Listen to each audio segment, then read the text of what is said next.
Welcome to Real Time, Florida Sportsman. This week we're in Yankeetown at the Isaac Walton Lodge and we're trolling for grouper. It's time to find the shortest route to the hottest bite. We scan the Florida Sportsman community looking for the best fishing reports and travel to make real anglers our local guides. Give me some of that! Together we let you in on secret spots and hometown moves. That's what I'm talking about! Oh yeah, she's done for now. This week we're fishing with Scott McBride, aka Fish's Man, out of Yankeetown in the Big Bend section of the Florida Sportsman Forum. This area is known for its grouper fishing and we're trolling Yo-Zuri plugs. Oh, look at the head on that thing coming up. That's a beast. God. Nice grouper. Look at that thing. All coming up on Real Time, Florida Sportsman. Our plan was to meet up with Scott at First Light at Yankeetown Marina. We're going to launch the Triton in the Withlacoochee River, head out about 15 miles and get on some good grouper bottom that he has.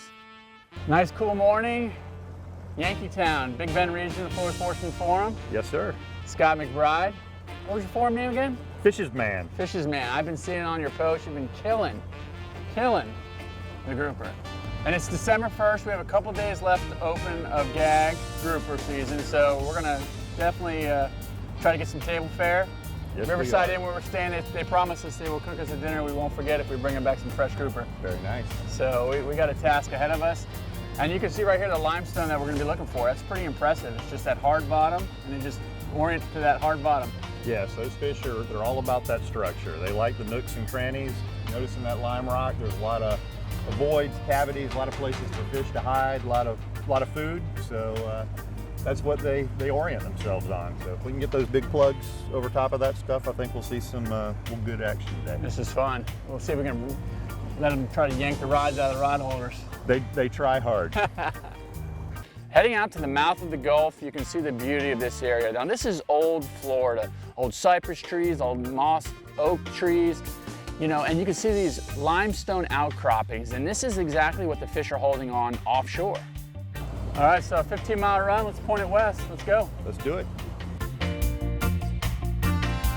So it was a 15-mile run out to the first spot, and it wasn't a bad run at all. We had a following sea, maybe a 10-mile east wind. So the further offshore you were going to get, the rougher it was going to get. But fortunately, we were staying rather close today, so we should have some pretty good conditions for what we want to do.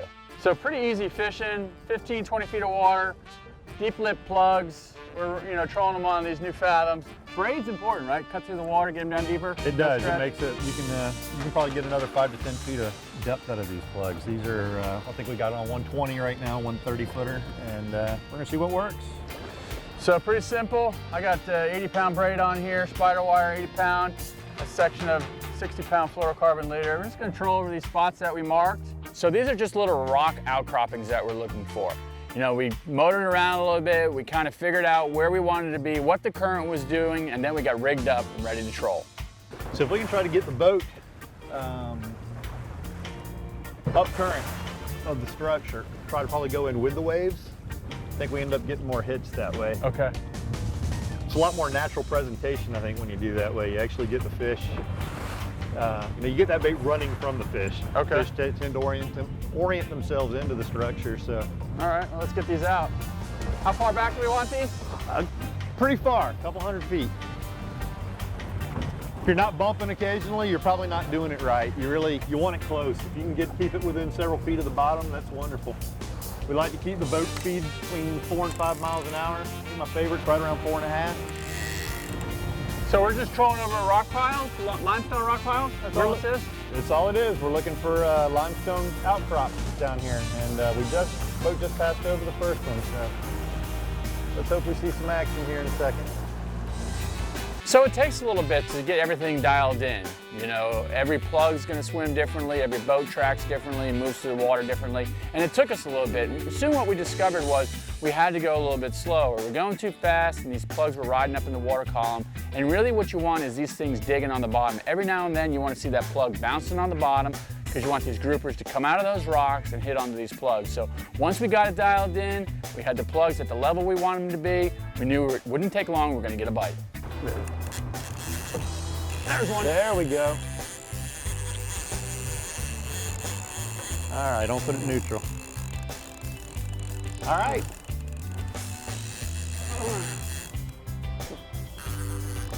Went over the top of that rock pile. Oh, this thing just got hammered. He's coming up, isn't he? It's moving. He's right there on top. Solid fight, man. Wow. As soon as you slowed down, I felt that plug dig down. It hit the bottom, and then as soon as it did, it was over with. Look at the size of that fish. Yeah, nice grouper. Very nice grouper. Got him foul hooked now. You can see him diving back down there. He's waking up now. He saw the boat. Woohoo! Yeah, there we go. First meat of the day.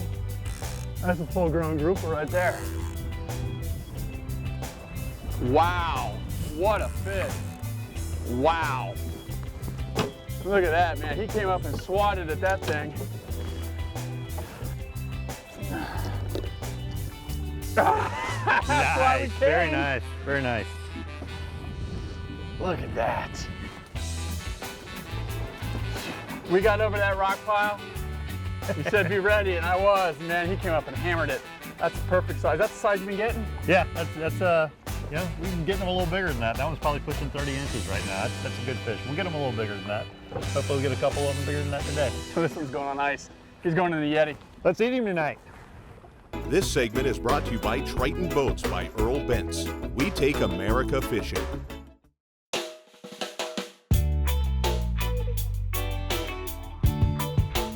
This isn't my first time doing this type of fishing. You know, I've trolled for grouper before, and this is a great way to target them.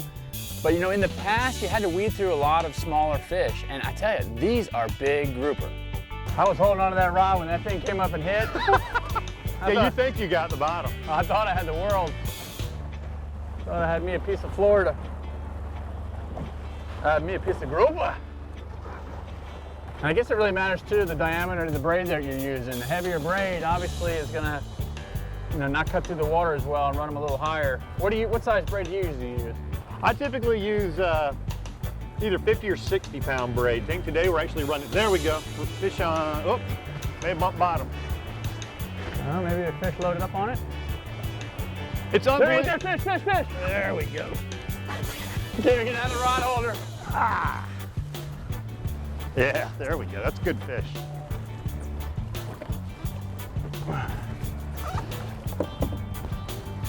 These strikes are absolutely incredible. I mean, you're just trolling along and that thing comes up out of that hole and just hammers the plug. About doubles the rod over. You better bring some tackle out here.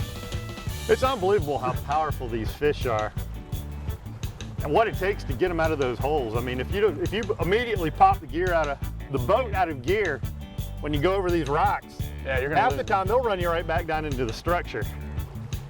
I think it stuns them just a little bit when you first hit them. It's actually a good idea to keep the boat in gear, actually drag them a little ways away from the structure. You'll land a lot more fish, and it's not unusual at all to end up with doubles that way. Well, this one looked like it got popped. Then Yeah, we were looking at it, and that one doubled over. It either bumped the top of the structure Yeah. or we had a second hit, which is ideal. You really want these plugs to be bumping structure. If you're not bumping structure occasionally, you're not doing it right. You're gonna lose some plugs every now and It then, is. but It can be an expensive hobby. you gotta sacrifice them. There we go. Oh my God! There Where's we that go. lift gaff? Oh my goodness, that is a stud. Oh my God.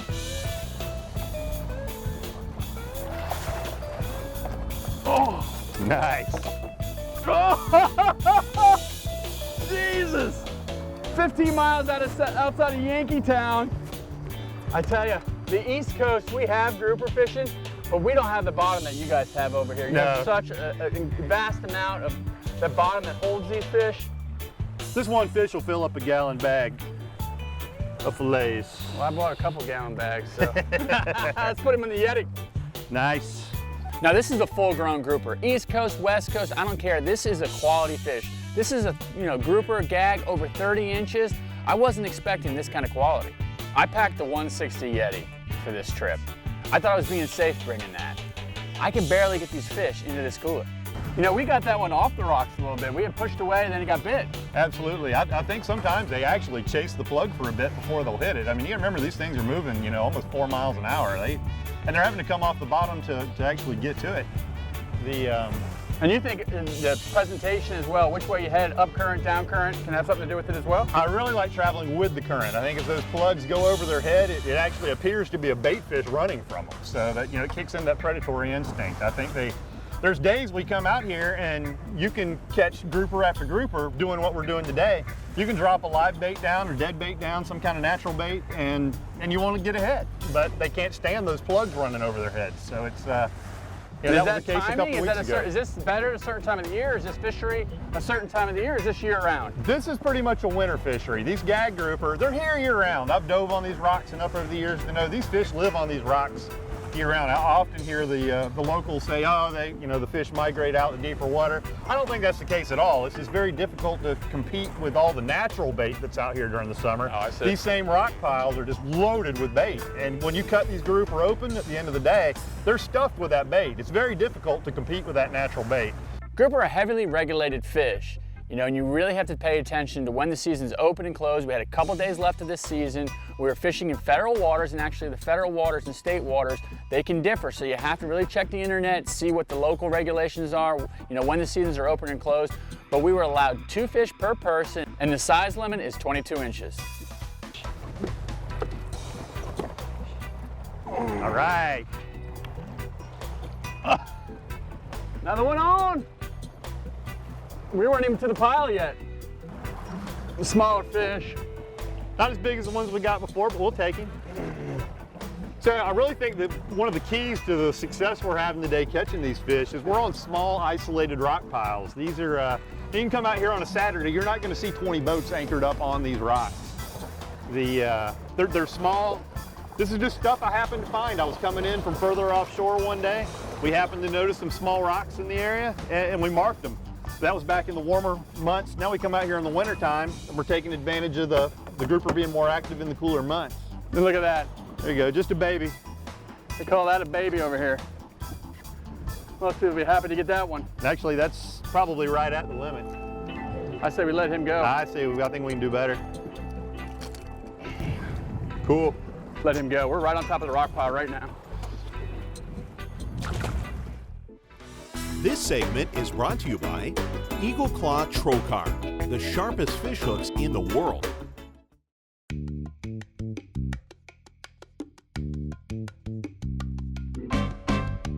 So how long have you been fishing this area? I started over fishing the Gulf Coast. I grew up in the Ocala area, did a lot of freshwater fishing as I was growing up, but in my high school years I had a buddy that started bringing me over to the Homosassa area, started doing a lot of inshore fishing, and caught a lot of trout, caught a lot of redfish, really fell in love with that area. My wife and I, that's what we did all throughout our dating years. We spent many a weekend over here fishing the flats. But here the last few years, I've had buddies that, I had one buddy in particular that really got into the cobia fishing. I started going with him, and the offshore bug bit. Yeah, it gets addicting. It really does. You come out here, you never know what you're gonna find. You gotta be prepared for anything. It can be grouper, it can be cobia, it can be kingfish. You never know. We don't have a lot of dolphin in this area, but even those things will surprise you every now and then. We've caught dolphin out here in less than 20 miles out. Wow. But it's a great area. You know, God, back during the summer months, we had huge tiger sharks, hammerheads, 12-foot sharks circling the boat while we're grouper fishing. So it's, I love the wildlife out here. And you're a geologist. I'm a hydrologist. Hydrologist. I am. There's a difference. So yeah, I like the water. Made a career out of it. I can't even describe to you how hard these fish hit. Now you gotta think, this plug is coming along, like when you're trolling along typically for a pelagic, you're moving, the fish is moving with you behind it, he hits, and a lot of times he's coming the same direction. You gotta think, this grouper is coming off of the bottom, hitting that trolled plug and trying to immediately go back down into that same hole. 80 pounds of braid, no stretch on the line, drags locked down. I was holding onto that rod a couple times. When it got hit, it about yanked me out of the boat. Drinking bottom there? Bumping bottom? Yep. Uh-oh, come on.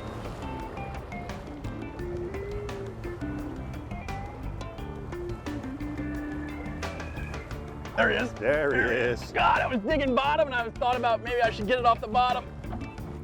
Keep it going. That's a better fish. I just want to keep tension on him. Definitely a better fish. I was bumping bottom. You saw me, I took a crank on it. thinking maybe I was just too close to the bottom. Sometimes they can't stand it. I don't know if that plug bumping the bottom, dredging up, making noise. I don't know, there's something about it. But like we said earlier, if you're not bumping bottom, you're not doing it right. I don't know if I That foul definitely hooked him again. Yeah, you got that one foul hooked. That's a good fish though. Look at that fat tail. Oh, you want to get the other one up? Look at the head on that thing coming up. That's a beast. And they get foul hooked up in all those hooks. They come up and they just can't resist hitting that plug. That was incredible. I mean, I was just feeling the bottom. I could almost feel that fan coral that you're talking about. And bam! Woohoo! There's another keeper here for sure. Oh yeah, that's a good fish. Nice. Wow. The big trebles are doing their job. But it's getting it done. That's for sure.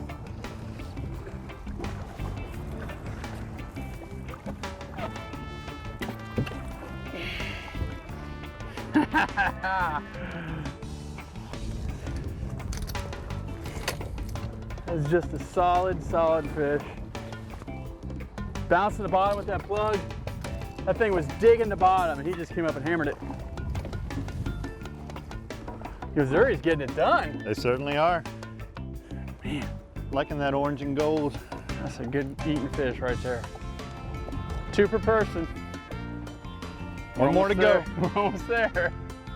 Get this one back on ice on the Yeti.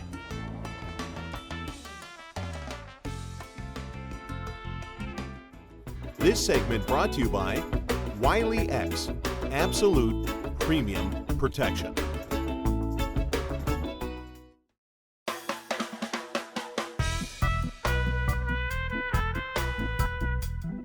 In today's seminar, I'm going to talk to you about line, and specifically braided line, and that's all we're using today. I'm going to tell you why and the advantages of it.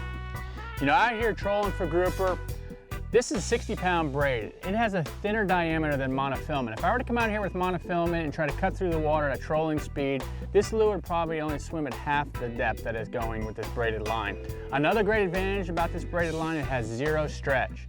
Meaning if I'm trolling along 4 or 5 miles an hour, that grouper comes up out of the hole, grabs a hold of this lure. You know, as the boat's still going forward, there's gonna be no stretch. We're gonna pull them away from the hole and we have better success at landing the fish. And now don't get me wrong, monofilament has its place, but in this situation, when we're out here trolling for grouper, trying to pull them out of this heavy structure, we're looking for no stretch, thin diameter, braided line is definitely the key. You know, it took us a little bit to figure these plugs out. It seems like slower is better. There's fish right there we're marking.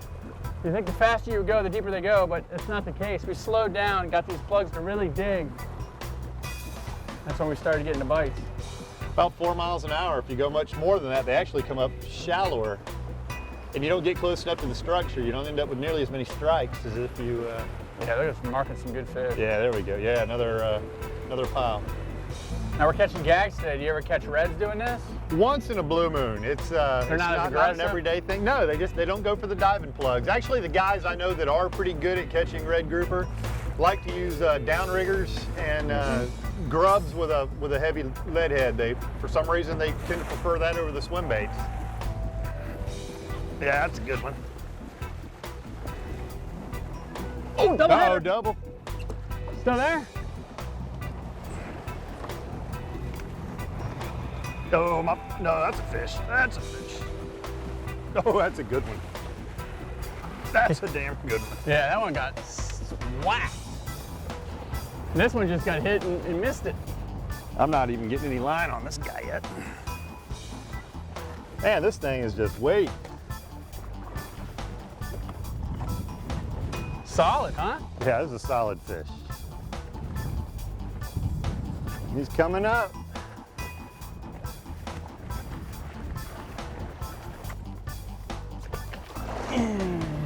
Whoa!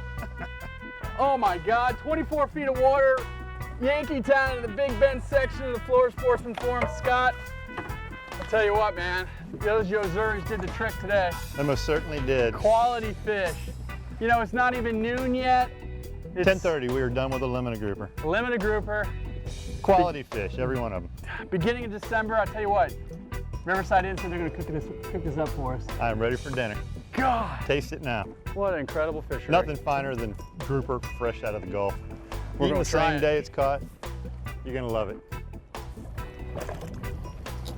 Sweet.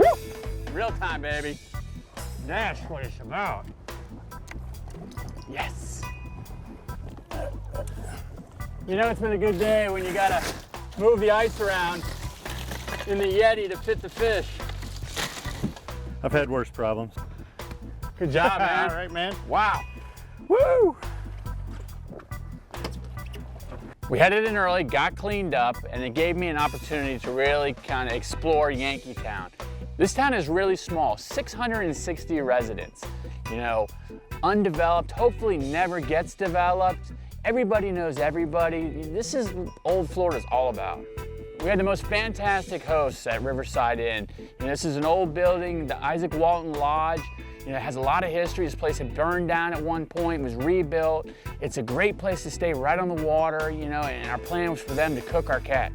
Our perfect day ended by just a night of telling fish stories, a wonderful grouper meal, you know, adult beverage, and just having a good time hanging out with good people.